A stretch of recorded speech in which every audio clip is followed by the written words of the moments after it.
mezzo potrebbero partire i cantieri della nuova Via del Mare. Ad annunciarlo, parlando anche di pedaggi ed esenzioni, il presidente del Veneto Luca Zaia. E c'è un aggiornamento anche sulla Pedemontana. Aveva appena finito il turno di lavoro un 53enne investito e ucciso oggi davanti all'azienda in cui era dipendente nella zona industriale di Rovigo, travolto in prossimità delle strisce pedonali e morto poco dopo, il trasporto in ospedale. Maxi evasione fiscale da oltre 1,5 milioni di euro nel settore del pellet. La procura di Rovigo ha posto agli arresti domiciliari 4 imprenditori, un quinto soggetto interdetto dalle attività commerciali. Si è finta cieca per anni percependo indebitamente oltre 100.000 euro di pensione di invalidità, nei guai una donna di Marcon scoperta dalla Guardia di Finanza. Scia di sangue e violenza in via Piave a Mestre, terzo accoltellamento in pochi giorni. A Vicenza, pusher 19enne colpisce alla gola e rapina un cliente per 40 euro, rintracciato ed espulso. Caro bollette ed efficientamento energetico, accordo tra aziende e rappresentanti dei lavoratori al Benetton Group di Ponzano, smart working una volta a settimana per 1.000 dipendenti. Un triennio di iniziative per celebrare i 400 anni del Teatro Goldoni di Venezia, taglio del nastro domani con l'attore Alessandro Preziosi in scena alle 20:30. I titoli dell'edizione regionale dei telegiornali di Antenna 3, buonasera e ben ritrovati. Dunque partiamo con l'annuncio fatto oggi a Roncade, nel Trevigiano, dal presidente del Veneto Luca Zaia in merito alla nuova Via del Mare. Nell'arco di 1 anno e mezzo potrebbero partire i cantieri. Il presidente ha parlato anche di pedaggi ed esenzioni, ma ci sono delle novità anche sul fronte pedemontana. Sarà questa nuova strada a 2 corsie per ogni senso di marcia, dal casello di Meolo direttamente alla rotonda Frova di Jesolo. Ecco, voglio ricordare che sarà una strada a pedaggio per 2 euro per tutta la percorrenza, sono 18,6 km, ma ricordo anche che sono totalmente esenti dal pedaggio i cittadini di Roncade, di Meolo, di Musile, di San Donà, di Eraclea, di Jesolo e di Cavallino. Poi ci sarà un'esenzione parziale per almeno un paio d'anni per i cittadini di Treviso, Monastier, San Biagio di Calalta e altri comuni. Approfitta della posa della prima pietra di una rotatoria a Vaglio di Roncade tra la Zermanese e la Treviso Mare il presidente Zaia per confermare e rilanciare un'opera ritenuta strategica per il Veneto, quella Via del Mare che collegherà Meolo a Jesolo. 2 euro il pedaggio per le auto, 4 per i mezzi pesanti. I cantieri potrebbero partire concretamente nell'arco di 1 anno e mezzo. La tempistica sembra tutto sommato stretta. Stiamo parlando di un'opera di 18,6 km, 200 milioni di euro di investimento. Verosimilmente daremmo l'incarico, aggiudicheremo verso i primi di gennaio, massimo febbraio a farla grande, poi si va con la fattibilità, il definitivo e quindi il progetto esecutivo. Direi che potrebbe essere che nel giro di verosimilmente forse 1 anno e mezzo si possano anche iniziare i cantieri. Per un'opera che inizia ce n'è una in fase di completamento, la Pedemontana. È un'infrastruttura che noi innestiamo direttamente sulla 27 a dicembre. Andiamo a concludere fino a Montecchio come nastro d'asfalto per la primavera 2023, penso marzo-aprile, e poi ovviamente per fine 2023, primi 2024, ma è più fine 2023, l'apertura del casello di Montecchio, quindi definitivamente conclusa l'opera. Siamo alla cronaca, aveva appena finito il turno di lavoro, il 53enne investito e ucciso oggi dopo le 13 davanti all'azienda di cui era dipendente, la Solmec di Rovigo. L'incidente mortale davanti alla sede dell'impresa specializzata in macchine e carrelli per il caricamento merci nella zona industriale di Rovigo. A travolgere il 53enne in prossimità delle strisce pedonali una Citroen. L'impatto prima con la vettura, poi con l'asfalto è stato fatale. Sul posto il SUEM e la polizia locale rodigina per ricostruire la dinamica del sinistro. Maxi evasione fiscale in più province venete nel commercio dei pellet. La procura di Rovigo ha messo ai domiciliari 4 imprenditori, evasione stimata 1.600.000 euro. 4 persone agli arresti domiciliari e una quinta interdetta dalla gestione di qualsiasi attività commerciale. Tutte venete, una del Rodigino, 2 del Veneziano, una trevigiana e una veronese. Altre 6 persone denunciate tra Veneto, Emilia Romagna e Lombardia. Sequestrato 1.600.000 euro in beni mobili e immobili. Il tutto per una maxi evasione fiscale. L'indagine della Finanza di Este e della squadra mobile di Rovigo era iniziata oltre 1 anno fa durante una serie di controlli a elevatori e camion che andavano e venivano carichi di pellet e legna da ardere in un capannone di Casale di Scodosia nel Montagnanese, di proprietà di una ditta con sede a Dolo nel Veneziano. I camion provenivano da Slovenia e Croazia, da società che gli investigatori della Finanza di Este e della Questura Polesana hanno sospettato fossero di proprietà degli stessi acquirenti veneti. Da qui l'allarme per una possibile evasione fiscale, dimostratosi fondato.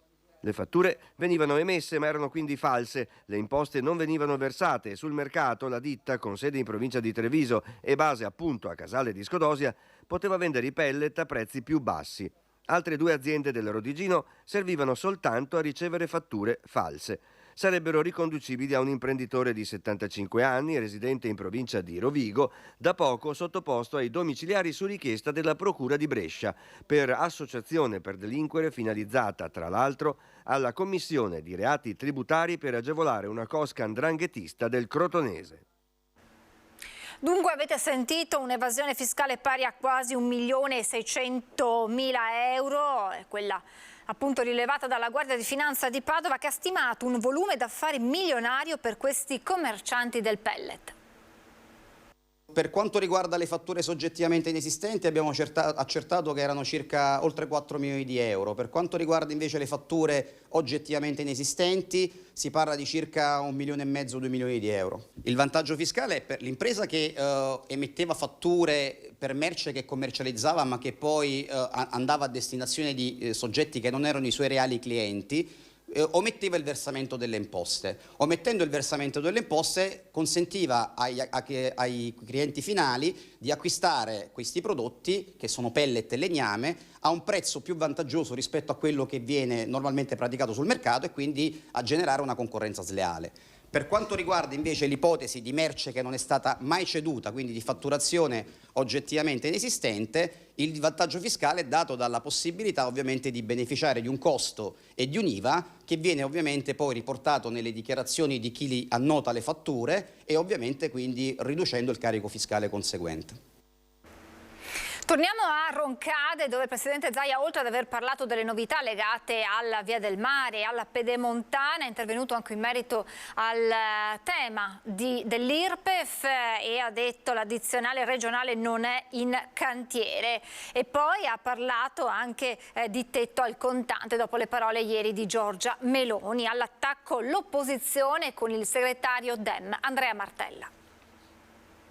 Ad oggi comunque non è in cantiere e il bilancio va avanti senza addizionale, in questo momento assolutamente non stiamo lavorando su quello. La reintroduzione dell'addizionale IRPEF regionale resta un'ipotesi sul tavolo, né più né meno, nata, spiega Zaia, durante un incontro con imprese e sindacati, una sorta di tassa di scopo finalizzata al sociale in tempi di inflazione record, parti che sono tornate a riunirsi senza trovare un accordo. Dall'incontro di ieri mi sa che di quadra non ce n'è, c'è una presa di coscienza da parte di tutti del problema, ma non c'è una quadra.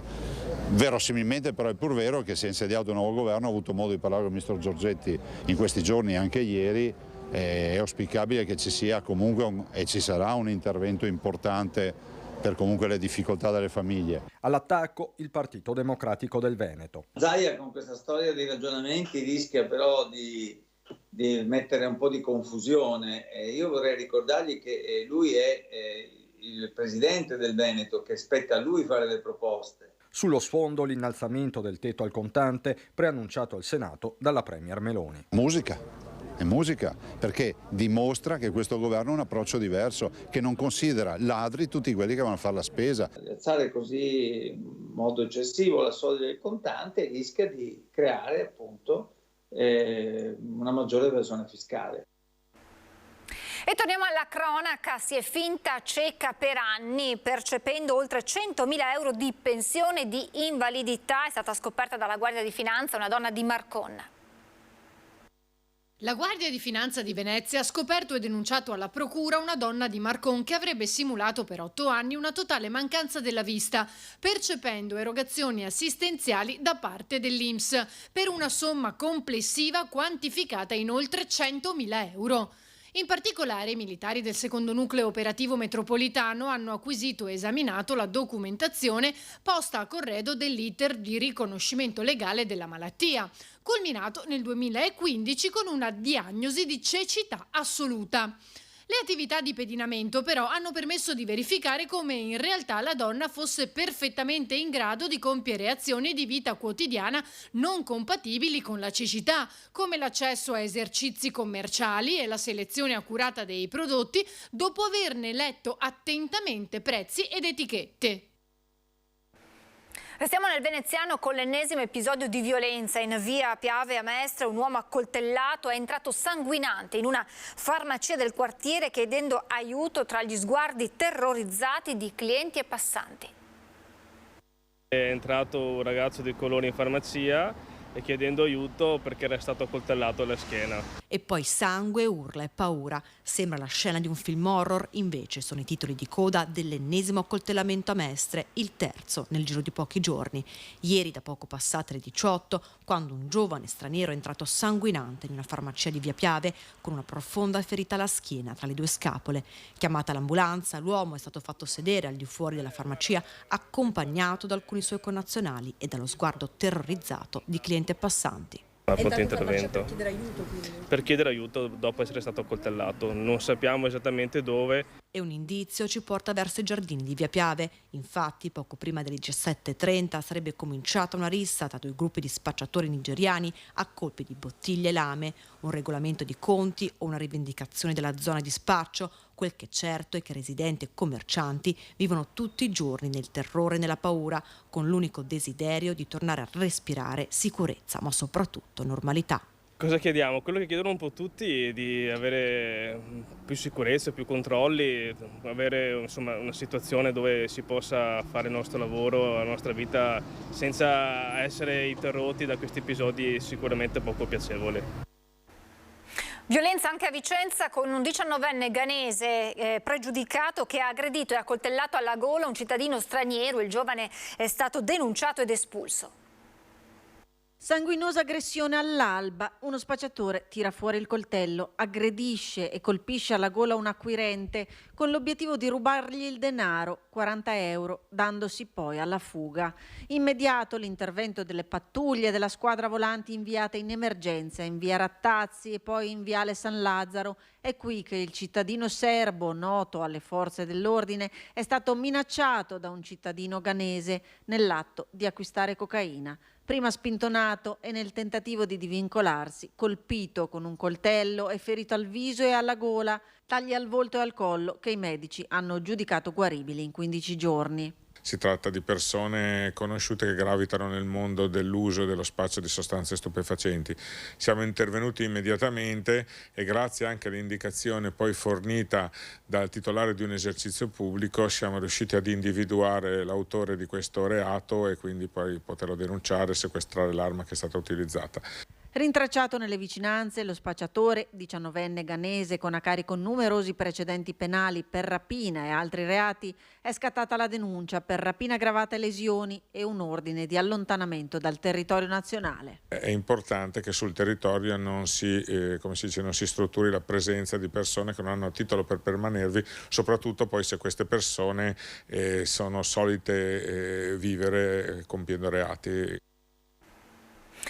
Deruba l'ex compagna davanti all'asilo dei figli e per assicurarsi la fuga aggredisce i poliziotti. Un nigeriano è stato arrestato dalla polizia a Padova. Ha minacciato la moglie davanti agli occhi della figlia piccola, non ha esitato anche a strattonare la bambina, tutto questo per avere del denaro. La scena è avvenuta davanti ad un asilo di Padova, protagonista un 28enne nigeriano che è stato poi arrestato dalla polizia che lo ha rintracciato in via Giotto, poco lontano dal monumento Memoria e Luce alle Porte Contarine. Lo straniero ha aggredito l'ex compagna mentre la donna stava accompagnando a scuola i 3 figli, voleva a tutti i costi dei soldi e per questo l'ha minacciata e ha strattonato la figlia più piccola che era in braccio. La donna, disperata, ha lanciato il portafoglio nel cortile della scuola e poi è scappata in questura per denunciarlo. Il 28enne, alla vista dei poliziotti, ha tentato di aggredirli, ferendo anche 2 agenti. Alla fine è stato arrestato. Finta dottoressa, soggiorna in hotel e poi fugge senza pagare. Identificata dai carabinieri, si tratta di una 56enne vicentina. Buongiorno, sono una dottoressa. Con modi affabili si faceva consegnare le chiavi della stanza dell'albergo, dove soggiornava anche per una decina di giorni. Poi ad un tratto spariva, senza ovviamente saldare il conto. Non era la prima volta che la donna approfittava della situazione, vantando implicitamente il possesso di un titolo di studio piuttosto che la professione in campo sanitario. Così ha agito anche in diversi negozi dove si recava per effettuare svariati acquisti e diverse strutture ricettive del Veneto. Dopo un'ennesima vacanza gratuita in un albergo dell'Asolano, lo scorso settembre è scattata la denuncia. In quell'occasione aveva lasciato l'hotel senza pagare il conto del suo soggiorno, ben 600 euro. Immediate le indagini da parte dei carabinieri di Castelfranco, che sono riusciti a risalire all'identità della dottoressa insolvente. Si tratta di una 56enne vicentina che è stata deferita all'autorità giudiziaria per il reato di insolvenza fraudolenta. Ora i militari cercheranno di appurare in quante strutture o negozi la dottoressa sia recata senza mai pagare. Probabilmente in Veneto, o forse anche oltre, ci saranno altre denunce, perché fino ad ora era sempre riuscita a farla franca, dissimulando appunto il proprio stato di insolvenza. Ora rischia di dover pagare tutto in una volta sola. Pochi istanti di pubblicità e poi torniamo in diretta tra poco.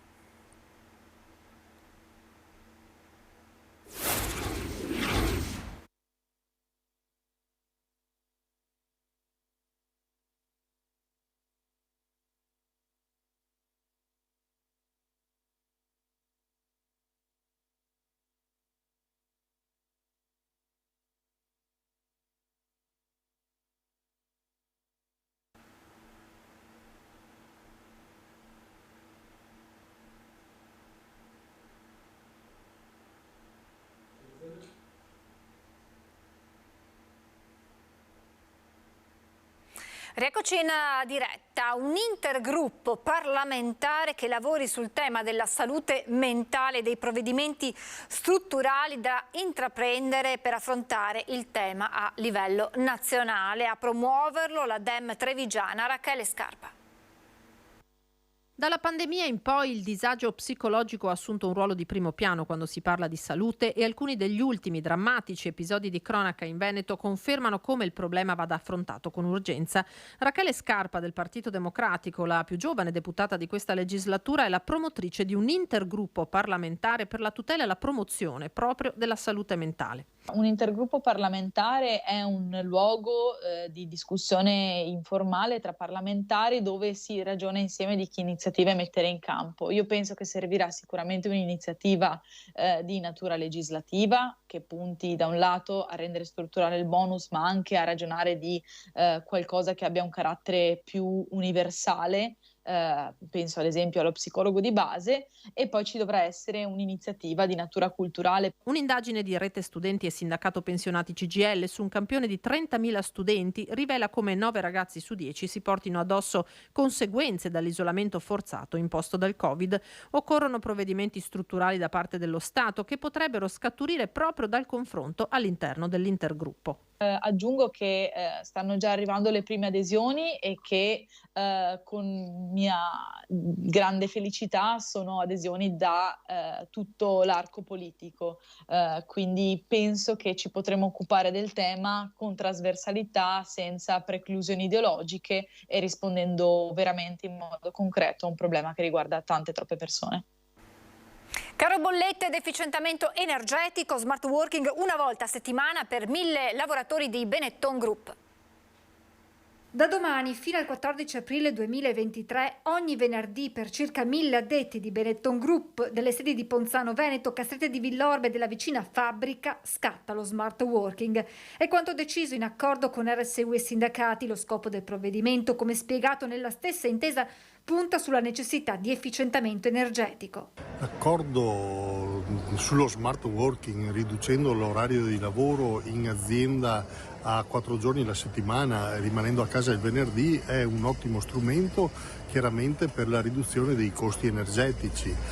Ovviamente i risparmi devono essere, i vantaggi devono essere per entrambe le parti e anche per i lavoratori che comunque continuano a lavorare. Dall'accordo sono esclusi i lavoratori della logistica, dell'imballaggio e di altre funzioni manuali. La strada intrapresa da Benetton Group potrebbe essere percorsa da altre aziende in un momento in cui gli imprenditori si trovano a fare i conti con il caro energia. E crediamo che questo modo di ragionare possa essere anche un interessante viatico per ridurre effettivamente l'orario di lavoro a parità di salario. Un triennio di iniziative per celebrare i 400 anni del Teatro Goldoni di Venezia.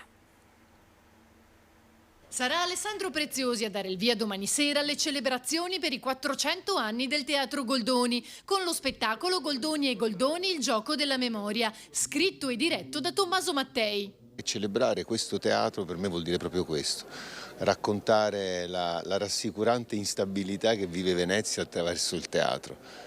Ed è un'opportunità gigantesca, soprattutto perché attraverso questo reading che farò domani sera, che racconteranno i 400 anni del Teatro Goldoni, sarà un modo per riavvicinare la gente al teatro e anche il sottoscritto, e soprattutto a nobilitare il mestiere dell'attore, a farlo così, a dargli un titolo nobiliare a parte per quello che ha dovuto penare prima che attraverso proprio il Teatro Goldoni si potesse, e alla rivoluzione che Carlo Goldoni portò nel teatro, dare all'attore un ruolo che non fosse soltanto di cialtrone e saltimbanco, ma di una nobiltà di pensiero che viene riconosciuta proprio grazie a queste mura che hanno ospitato la storia del teatro. Lo spettacolo, che vedrà protagonista Preziosi, dà il via a un triennio di iniziative tra Venezia e la terraferma, con 30 spettacoli, 120 recite in 7 palcoscenici, un teatro al porto, uno virtuale e uno viaggiante in 18 comuni del Veneto. Io credo che portare in giro il teatro significa anche fare copioni migliori, meno noiosi.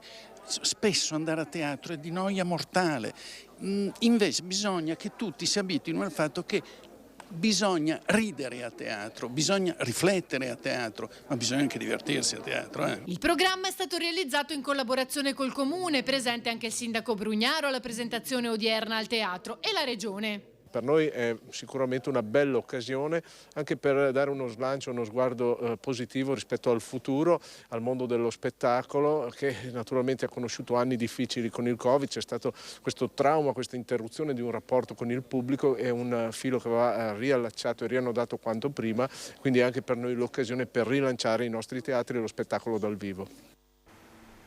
È tutto, vi lascio al meteo, grazie per essere stati con noi, buona serata.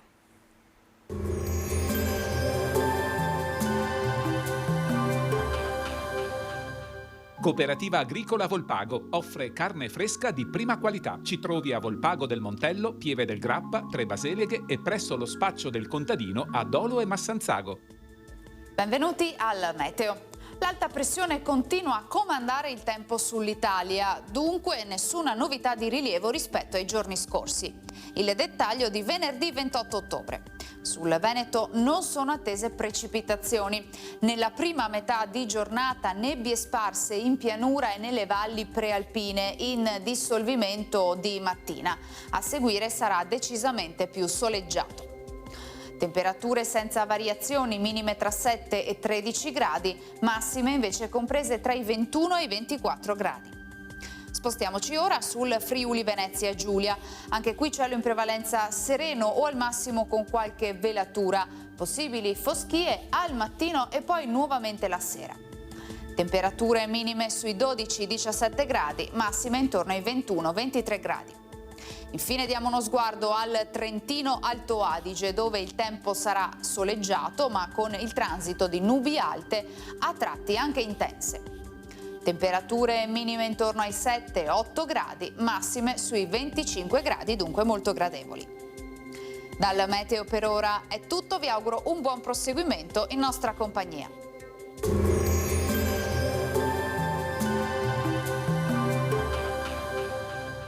Cooperativa Agricola Volpago offre carne fresca di prima qualità. Ci trovi a Volpago del Montello, Pieve del Grappa, Tre Baseleghe e presso lo spaccio del contadino a Dolo e Massanzago.